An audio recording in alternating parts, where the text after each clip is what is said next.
Welcome back to the Dental Marketing Secrets Podcast. This is episode 125, How to Convert More Website Leads. I'm your host, Mark Thackeray.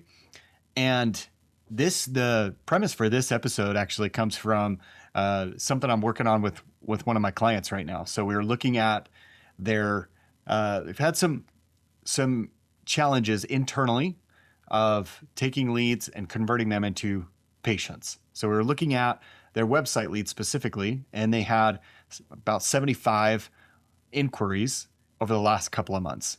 But only a fraction of those patients actually went on to schedule and become patients. So, question is, well, what's happening? Where is this? Where are we dropping the ball? Right? We're getting these leads. We're getting these people that are inquiring that are, some of them require urgent care and they're not getting scheduled. And what's so interesting, this is something that's happening all over the place. This is a common problem for a lot of practices.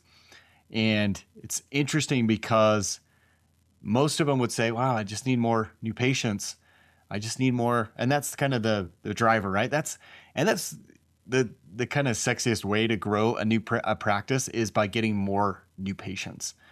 But the reality of the situation is that if you're able to convert more of the patients, of the leads that you're getting, you don't necessarily need to generate more. You just need to improve your conversion. And I think that's the case for a lot of practices. A lot of the ones that I've seen, at least, they don't necessarily have a lead problem of generating leads. It's more a follow-up problem. And this is something that is so powerful in terms of what it can do for your practice when you're able to optimize your follow-up. And it's especially helpful, right now as we're exploring all these things are happening in marketing, changes with AI and SEO and, Google Ads and all these things. There's so much variability because there's all this disruption from technology, which is both exciting, but also terrifying in the same breath. So this, I think, becomes even more important. So once you get a hold of a lead, now what are you doing with it to make the most of every single person that inquires? And it's important to remember that each time someone reaches out, that is someone essentially raising their hand saying, hey, I am interested. I need what you have. It's showing user intent. It's showing their interest, their trust, their curiosity, and they're coming from different ads or filling out a form or a referral even. But these are people that have taken that step and shown that they are interested. And I think that's very important to remember because it's not just cold traffic. These have demonstrated that they're eager to take the next step because they've reached out, because they've asked these questions. It's interesting. They talk about this in sales a lot, that when people have questions and, you can call them objections, those are actually people showing that they're interested, that it's a buyer or buying signal when they ask those questions because that is prohibiting them from going through with the transaction or the sale. So you got to look at it that way too. It's not that they have objections, they're not going to do it. On the contrary, they are interested in what you have. And so in this case, they're interested in treatment and coming to see you, but they're trying to work it out right in their mind. So the question going back to this situation is, okay, well, why aren't these patients converting immediately? And it's important to look at this psychologically and think, okay, well, if I'm in their shoes, what's keeping them, especially those that, are showing some sense of urgency and need? Well, and so it could be any number of reasons, right? They often get busy. They have a life. And once out of sight, out of mind, once it's, they close that tab, let's say on their desktop or as soon as they, if they're doing it on their phone, then oftentimes they get a notification, takes them elsewhere. They're not even thinking about that anymore. Or it could be that they're comparing different providers. They're reaching out to multiple people. And then they go with primarily whoever responds the quickest is generally who takes the cake. They're also possibly discussing things with a spouse, and there's another stakeholder involved in terms of decision making. They might get nervous too. They might say, well, yeah, I do need this, but I'm not quite ready just yet because I'm worried that it's going to be terrifying. It's going to be uncomfortable. It's going to be painful. And then some just forget. They're, like I said before, they get busy and then they don't follow up on their end. They might have received a phone call from your practice, but then they don't do anything about it. And then lastly, there are those two that just simply avoid making the decision. They get the information and they have these options available to them and they don't do anything about it. They just avoid that decision. And what I like to tell practices is that no response doesn't always mean no interest. It just means that they've got something else going. It could mean that they've found someone else, and that's a possibility for sure. But it also could mean that their focus is elsewhere. And I remember this happening when I started a photography business right out of college. And that's really where I cut my teeth from a marketing standpoint. I just had to figure it out. Otherwise my family wouldn't have made it. And I remember one of the marketing kind of coaches that I followed, he would say, you keep reaching out until you don't get any response. And I remember having this promotion for, I think it was albums. I was selling, these custom photo albums that I design and print, and they were really nice and all that. And I was selling them, and I remember the first time I sent an email blast, I was like, oh, cool. I got a couple orders. I was excited about that. And I remember his words. He's like, well, you keep reaching out. And it was uncomfortable. I didn't want to, I was thinking, well, if they really wanted it, they would respond, but I did. I followed. I was like, oh, he's okay. Let me just trust this guy. I know he has a lot more experience than I do. So let me just trust what he's saying. And so I did. I reached out a second time and said, hey, here's, the promotion again. I kind of worded it a little bit differently. And lo and behold, I got another sale. I was like, oh, that's awesome. I can't believe it. I totally thought that they would have responded the first time, but they didn't. And then that thought kept creeping back up in my mind that you should keep reaching out until there's no response. And I said, yeah, but surely after 2 times they would have seen it. And if they would have, if they put it off the first time, they would have done it like this person did. Eventually, I mustered up the courage to send out a third one. And it was the craziest thing. One of my clients said, I don't know how this happened, because on my third one, I actually had the previous offer below, and I just kept the message short. So if they wanted to, they could read down below. And this client, she said, I don't know how this happened because I didn't see either of your 2 emails before, but I saw this one. And so she read down below what I'd written on previously, and she ordered 2. And I was just like, that's so weird. How would they not have gotten the other 2? But anyways, it just happens. And that was the lesson for me, was that people get busy, whether they miss the first message, and sometimes that happens, or they have full intention of going forward and they just don't do anything about it because life takes them another way. Life comes, could be kids, it could be your practice, it could be in the patient's community, it could be work, it could be health, it could be any number of things. And it just prevents them from moving forward. So it's so important to remember that no response doesn't always mean no interest. And the follow-up is critical. It gives not only you the best chance to convert them as a patient, but it also gives them many opportunities to just tell you straight out, you know what, I found something else, or I'm not interested anymore. And that's okay. Honestly, the clarity is amazing. That's what you want. Obviously you want them to become a patient, but if you can't get that, you at least want clarity to say, hey, let me close this. I don't have to follow up anymore. Now I know where I stand, as opposed to wondering, oh, maybe they are interested, maybe they're not.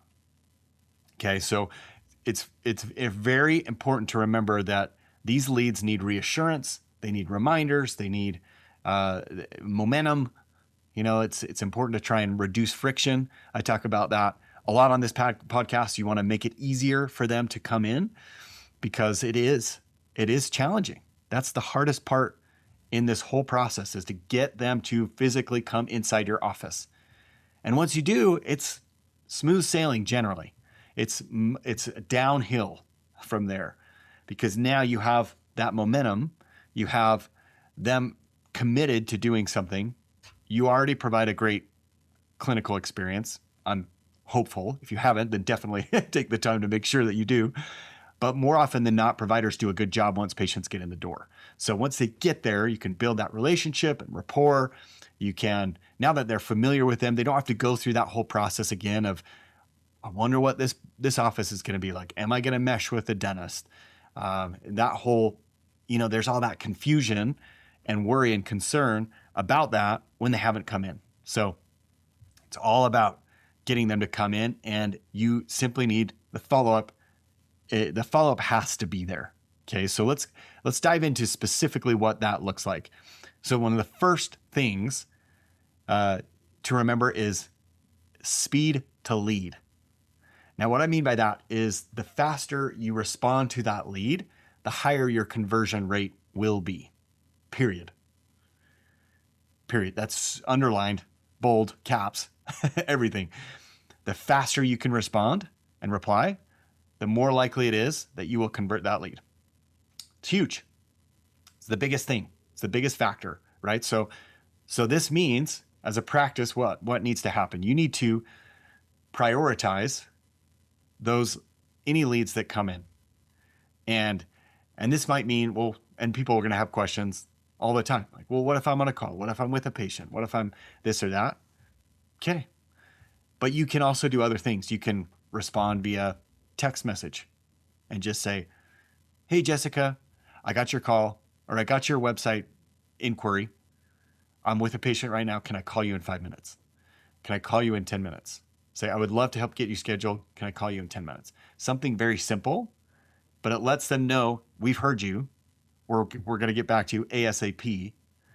And they're not thinking, or waiting, hoping for a response and thinking, these guys probably too busy. I'm going to find somewhere else, right? So ideally you want to respond within that 5 to 15 minute range. Websites,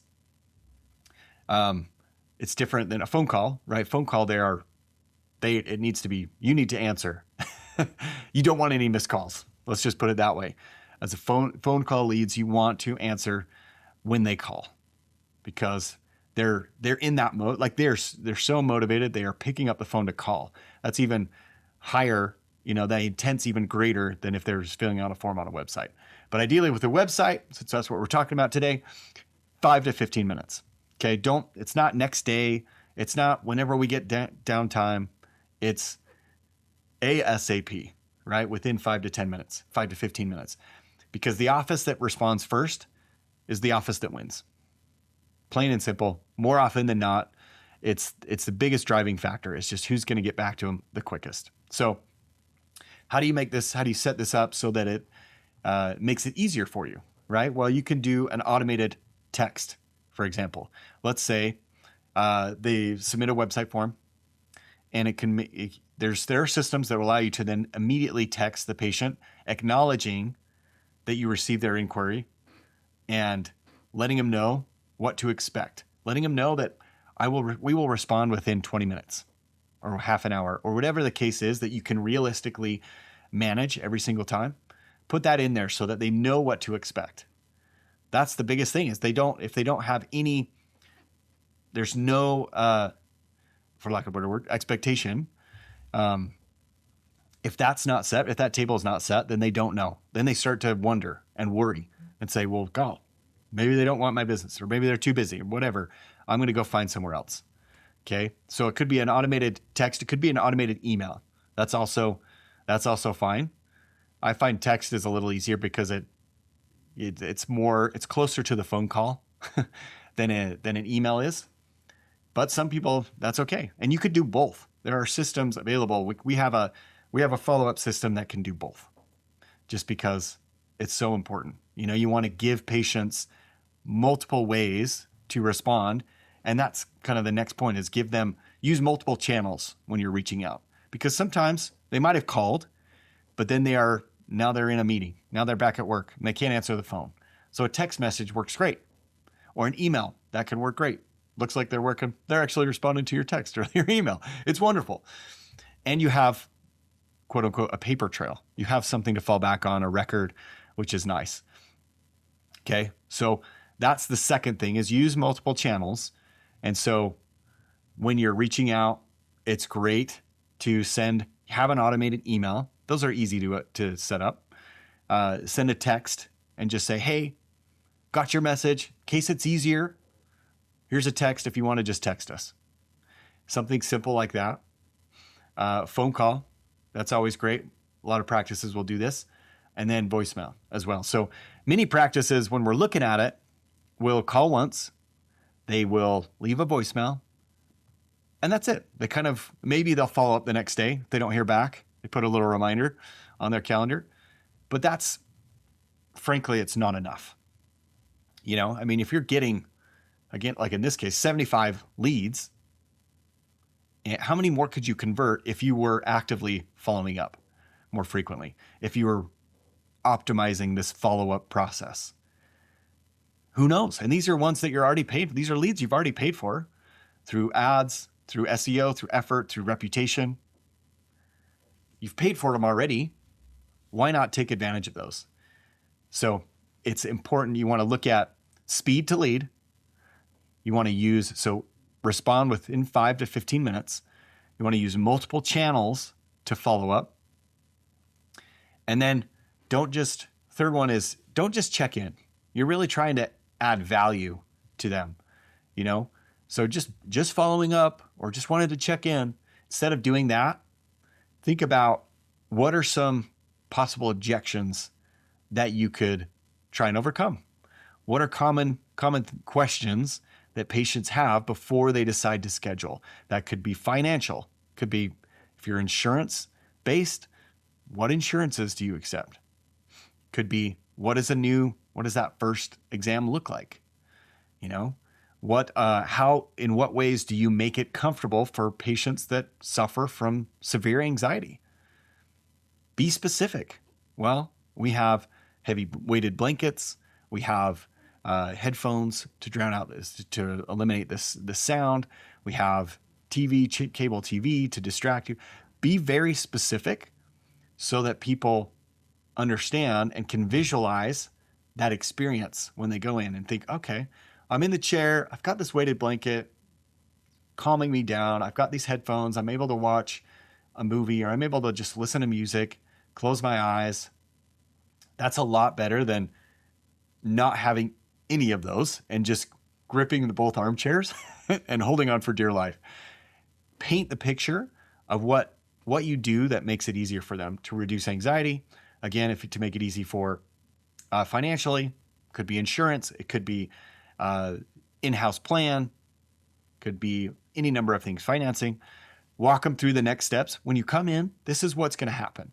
You could maybe you have a video that you created that walks them through that whole first appointment for new patients. So they know, okay, well, I'm going to see the hygienist because I'm going to get a cleaning. I'm going to see the assistant. I'm going to see the doctor. They're going to go through all these x-rays. They're going to just provide me with a summary of what's going on inside my mouth and what we're doing well, areas of opportunity, things like that.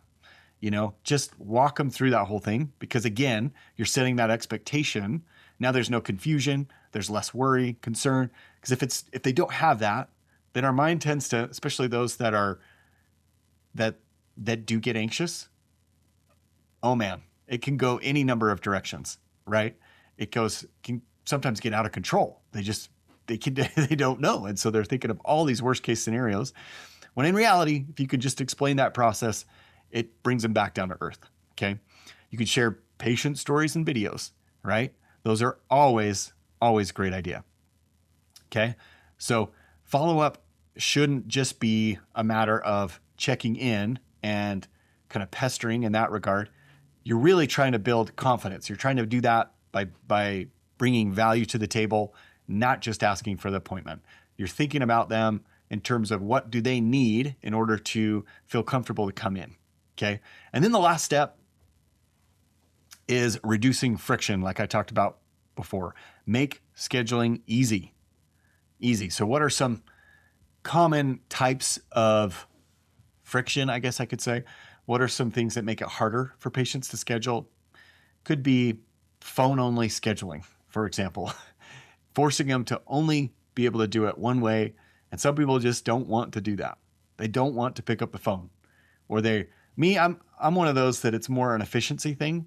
You know, if I can text someone and do it while I'm doing in a meeting, great. I can check that off my list and not have to schedule a phone call and then feel like I make small talk and things like that. Awesome. That's wonderful, right? So that's a common friction point. Could have limited availability. Figure out in your schedule how to always have times available for new patients. You might have to get creative. That could be during lunch break. It could be early morning. It could be just talk with your team, brainstorm with your team. How can we always have slots available for new patients, even when our schedule's full? How can we make that happen? Because the sooner we can get them in, the more likely they are to come in and become patients. There's speed to lead in terms of response, but there's also this availability piece as well. Because if you call them right away and then they say, well, when's your next available appointment? Oh, we have one in 3.5 months. They're not as likely to schedule. Okay. Some still will, and that's great.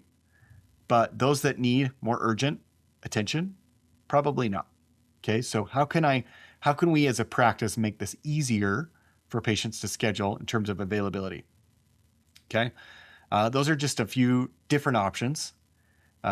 We talked about unclear next steps. We talked about objections, overcoming objections, financial, what to expect on their first visit. How do we make it comfortable for those with anxiety? Those are all other ways to reduce that friction as well. So then the last thing to do is then just create a system around all those things. Okay, it's not just this antiquated system that we've inherited and haven't changed for the last 12 years. It's looking at it comprehensively and thinking, what can we do to improve this whole experience from start to finish for patients? What are the sticking points and how do we make that better? You can walk through this, re-listen to this episode. This is a great thing that breaks that down in terms of how can we follow up faster? How can we reach out to them in multiple different ways? How can we add value throughout that whole process and not just feel like we're checking in and bugging them? And then how do we reduce friction and make it easier for them to come in? So that's the process. Now, and I just want you to think of what that would do for your practice specifically. Doesn't matter really how many leads, just for sake of math though. Let's say if you went from you got 100 leads and you went from a 25% conversion rate from website leads to a 50% conversion rate. You doubled the number of new patients you got. And you're not spending any additional money on that because these are leads that you've already invested in. That's what's so cool about improving your conversion is that you don't need more leads.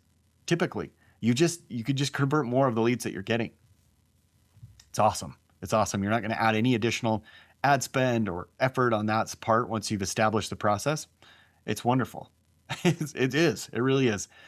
And it's all kind of based on this idea that what gets measured gets improved. You know, as you're tracking this, as you're looking at this from kind of a scientific viewpoint where you're saying, what are the variables here? How can we make this better? How can we improve this, conversion from step A to step B, from step B to step C, and so on and so forth.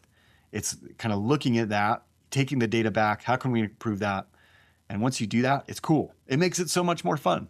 It's like, I'm going to tweak this lever. Let me see what happens. Oh, let me pull back on that a little bit, but this one's working. I'm going to go full throttle on this and see what happens. It's like a whole laboratory experiment. And once you figure out the winning combination, it makes it so much easier.